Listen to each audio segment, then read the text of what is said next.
சும்மாவே நான் கதையாக இருக்கேன். ரொம்ப இன்னைக்கு வரைக்கும் நான் கண்ட்ரோல் பண்ண முடியல. அந்த கிளைமேக்ஸ் ரொம்ப அடைக்கிறேன்.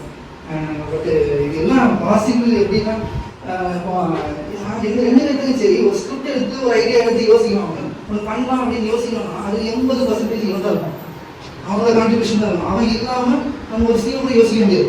ஒரு 100 பேர் 1000 பேர் 100 போட்டுட்டு போய் ஒரு படம் எடுக்கிறது சரி, ஒரு ஆளுமா 1 பேர் படம் எடுக்கிறது சரி, அவங்க போய் எடுத்து முடிச்சுவான். நம்ம பலவீனம் அடிக்கணும். நம்ம என்னெல்லாம் நாளைக்கு பண்ணி நம்ம என்னதான் பண்ணாலும் பார்த்தோன்னா இவ்வளோ கடைசி நம்ம யோசிச்சு பார்த்தா அவன் தான் ஃபுல்லாக இருக்கும். அந்த அளவுக்கு கான்ட்ரிபியூஷன் கொடுப்போம். அந்த அந்த இது ஜஸ்ட் ஸ்டார்டிங். நான் அப்படிதான் பார்க்குறேன். கம்பெனியும் சரி அவங்களும் சரி இது ஒரு தொடக்கப்பள்ளி, இனிமேல் தான் ஆரம்பிக்க போகுது அப்படின்னு நான் பார்க்குறேன். இது ஒரு ஹாப்பி பிகினிங் அப்படின்னு சொல்லி ரொம்ப இந்த சந்தோஷமான சுச்சுவேஷன் தான் எல்லாரும் நடக்குது. ரொம்ப நாளைக்கு பேசுகிறேன். ரொம்ப சந்தோஷம்.